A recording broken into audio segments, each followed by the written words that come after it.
Hello guys, तो आज एक हम प्रीवियस टॉपिक रिवाइज करते हैं सबसे पहले, जो कि है कार्डियक एक्शन पोटेंशियल, जिसमें हमारे 5 फेजेस थे। Phase 0, phase 1, phase 2, phase 3 and phase 4। तो जो फेज 0 था उसे हम बोलते हैं डीपोलराइजेशन, फेज 1 को बोलते थे इनिशियल डीपोलराइजेशन, फेज 2 हमारा प्लेटो फेज था, फेज 3 हमारा डीपोलराइजेशन था और फेज 4 हमारा रेस्टिंग मेम्ब्रेन पोटेंशियल। तो अब इन्हीं फेजेस को हम फिर से इसी एंटी रिदमिक टॉपिक में पढ़ेंगे, पर एज अ ब्लॉकर। वहां भी क्या कर रहा था, एक्टिविटी को इनहांस वो कर रहा था, और अब हम इन्हीं आयंस की एंट्री को ब्लॉक करेंगे। तो सबसे पहले हम एंटी एरिथमिक में जो हमारा सोडियम चैनल ब्लॉकर्स होते हैं, जिसके 3 क्लासेस और पढ़ेंगे, class first A, class first B and class first C. तो इसमें क्या होगा, हमारा सबसे पहले क्या होगा, सोडियम चैनल ब्लॉक होगा।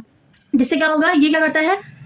ये सोडियम चैनल ब्लॉक होगा और ये एक्ट करता है इनिशियल रैपिड डीपोलराइजेशन। मतलब हम हमारा डीपोलराइजेशन जो पढ़ रहे थे उसके इफेक्ट को ये स्लो डाउन कर देगा, जिसकी वजह से क्या होगा, जो हमारा इनफ्लो हो रहा था अंदर की तरफ, हमारा सोडियम आयन एंटर कर रहा था फेज 0 में, वो उसका जो मैक्सिमम रेट था उसको डिक्रीज कर देगा, और इसकी वजह से हमारा एक्साइटेबिलिटी रिड्यूस हो जाएगी और हमारा कंडक्शन वेलोसिटी भी रिड्यूस हो जाएगी,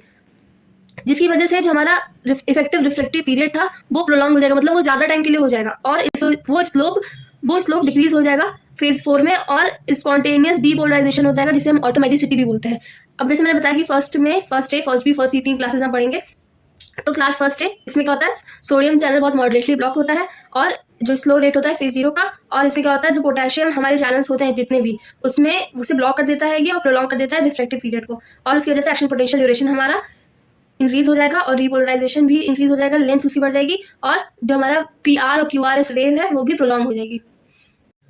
तो अब हमारी जो फर्स्ट बी थी क्लास, उसमें जो सोडियम चैनल ब्लॉक होता है बहुत माइल्ड होता है, और इस पर बहुत ज़्यादा फेज 0 पे इसका बहुत इफेक्ट कम होता है, और इसकी वजह से जो हमारा रिफ्लेक्टिव पीरियड होता है उस पर भी बहुत ज़्यादा लिटिल इफेक्ट होता है, और मिनिमल इफेक्ट होता है पोटेशियम चैनल पे, जिसकी वजह से जो हमारा एक्शन पोटेंशियल ड्यूरेशन होता है वो बहुत कम टाइम का होता है, और रिपोलराइजेशन भी, और इसमें Q और T वेव जो हमारी होती है वो अनऑल्टर्ड रहती है या फिर स्लाइटली शॉर्ट हो जाती है। अब नेक्स्ट जो है क्लास हमारी क्लास फर्स्ट सी, उसमें क्या होता है, हमारा सोडियम चैनल ब्लॉक होता है, जिसमें ये क्या करता है, रिड्यूस कर देता है फेज 0 के रेट को।